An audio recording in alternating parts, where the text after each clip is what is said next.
can't believe what's happening. This is a true crisis alert. It's an imminent issue. Don't let anybody tell you that it's not.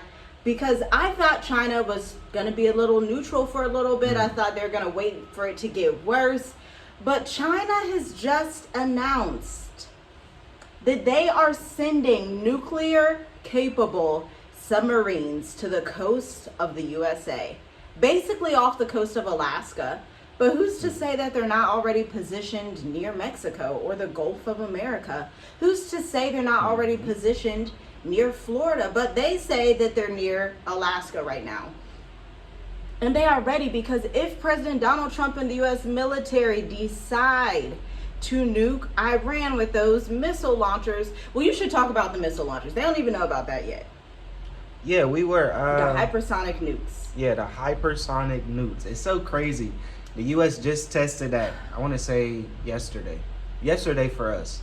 So, that's something different. That's something different. Where it's like, okay, they are starting to show Iran, they are starting to show other nations what they have. Because you have to know, you have to realize the USA, America, they sell military-grade weapons to all the nations, right? Mm-hmm. So, for example, when Donald Trump was going after Greenland, Denmark said, hey, we don't want you to do that, right? We're going to fight you, right? That's what they said. And then once you really start to research, they say, okay, we're going to make a deal with the USA to buy military grade weapons to defend Greenland and Denmark from the USA. But they buy it from America. So for me, it's like, okay, America sells weapons to these other nations. They're not going to sell their best weapons. They're going to keep some things for themselves. Yeah. And the missile that, I forgot the name, but it was some kind of hypersonic. It was crazy. Nuclear head type rocket. I'll tell you that. It's a rocket in a way, like a jet. It travels faster than the speed of sound. Think about that, where it's like, okay, we just gonna stay here. Like this stuff is starting to heat up, and they're tripping. My wife was just saying about China. Like, we know China been quiet, Russia been quiet, and things like that. Now they're starting to speak up and saying certain things where it's like, okay, maybe they did that for a reason, to let all these nations start to waste their weapons in a way, use their weapons in a way, and then they might step up. So it's just, it's a lot going on with this war, and you have to really pay attention. You really do. You know, that's crazy that you said that, because I agree. Even prior military people who have fought in wars in the past, whether they're older veterans or younger veterans, are coming out on threads on Twitter saying, listen, I was in this X, Y, and Z war. I fought in the Middle East. I'm used to traveling the Middle East, and America has not truly prepared for this war the way that they should have, because America sends out, like you said, all of these weapons to nearly every nation that wants them. The Arab nations, 14 of the Arab nations receive military grade equipment from America, which from America's standpoint, this is an arms deal. This is resources. This is money. Those are huge government contracts. Those are huge business negotiations. They're like, yes, let's go ahead and do this. Let's get this off the ground. But the weak side and the bad point of that is your own inventory down. They are citing that the American missiles are running out. And I don't disagree, because you must ask, okay, we're 7 days into this, maybe 6 days. I think we're on day 6 or 7. And so the U.S. decides to pull out this hypersonic nuclear whatever that travels faster than the speed of sound, which is very, very fast, because you hearing me right now, you're hearing me under the speed of sound. Just understand that. Snap, boom, it's there. So I'm assuming that they don't have the radar equipment in the Middle East. I'm not sure Russia and China, if they would have the radar equipment, because it'd be too quick to know if something like that is coming, to be able to block that and to be able to direct that into another area. They probably wouldn't be able to do that. But the question is, why would America unleash that right now? Unless they feel like there's not a lot of options. Why would they be showing this already? We're only on day 7. They said they thought it would take 4 to 5 weeks, but on day 7, the first week, you're already showing your strong arm of nuclear heads like, hey, we can end all of this. Because please don't assume that President Donald Trump will not nuke Iran. Yeah. Please don't assume that President, Prime Minister, whoever he is, Netanyahu, will not nuke Iran. Now, of course, Iran would nuke Israel right back, because they're like, Iran, Israel, they're right there. They're super close together. So if they start doing that to each other, but then there's another issue. There's another issue here. The issue is that the systems that exist in Israel, Dubai, Saudi Arabia, to actually stop the missiles from penetrating, to blast them out of the sky, are decreasing. Okay? And so if Russia and China are supplying arms to Iran, which they are, Iran has their own arms, and maybe they plan more strategically. I don't know if you all understand, but people in Asia and people across the world plan a little differently than Americans do. They save a little better. They run through all the formulations and scenarios so that they will have what they need in times like this. And so that could also be a point where Russia and China are quiet because they're just waiting for everything to run out. And then once these weakened systems are truly weakened, well, it's going to be a disaster for the West. A complete disaster, because I thought that was a little creepy.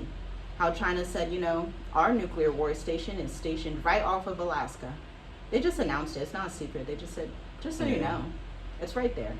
Just like Israel and Iran is right there, China and the U.S. are right there too now, because their nuclear armed battleship that is near Alaska. Yes. I say, look, technology is something else. And it's just going to increase. They're just going to implement this technology, this AI stuff into the military grade weapons. So you got to understand, like we always say, guys, what's important to you? Where are you going to be at in World War III? How are you going to, survive this? How are you going to be sustainable? Because with these things happening and certain nations starting to get involved, flights is going to be involved too. So you really have to be strategic. Like, although all this information is coming out, we're giving you all this information. The most important thing is, how are you going to move around? How are you going to be sustainable?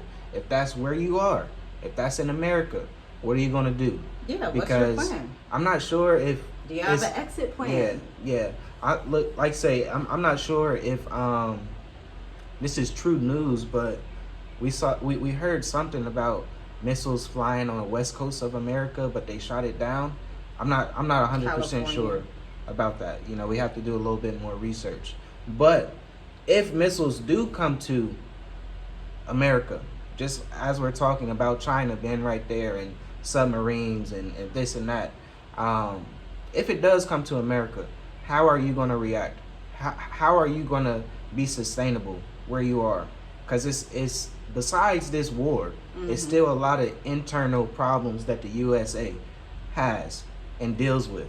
Yes. So, we can't forget about that. So that's why I want to, tell you guys, like, look, it's time to really think about the next couple months, really think about the next couple years, and really think about your children's children, because these things is just heating up, and it's not gonna get better. It's not. It's just they're just gonna pour all this information out, this confusion, but you really just gotta stay focused and steady, and make everything simple for you and your household. Like, it's really getting serious to that point where, yes, all this stuff is, all this information is coming out, but what are you going to do about it? Yeah, that's a great question. Leave a comment down below and let us know. What you were saying reminded me of your client call last night with a client named Teresa, and how she was like, I just have to prepare. I need to go ahead and get out of here and head towards the Mascarene Islands. Mauritius is in the Mascarene Islands. A lot of people are saying, you know what? I've done the research, I've done the due diligence, I'm prior technology advisor, whatever they used to do, and people who think in systems and plan see the writing on the wall, and they're like, there's not even a lot of places that they would want to go in Africa. They understand that there's only like a couple of places that are safe in World War III, which are all under the equator. South Africa, Botswana, Namibia, Mauritius, even Seychelles is a little bit too far north above the equator to actually have true safety. And Australia and New Zealand. The issue with Australia and New Zealand is they are pricey as heck. Like, you don't want to get caught up in Australia and New Zealand and not be a millionaire because they are so extensively pricey. So it's like, go somewhere where the cost of living is 60% lower for you. And that's easy to do as an American because America is so expensive. It's very easy. Unless you're going to Norway, that's probably the only place you're going to go where the cost of living is going to be about the same as America, same as Canada as well. Somebody commented yesterday on our video about surviving World War III in Mauritius and why we're staying here.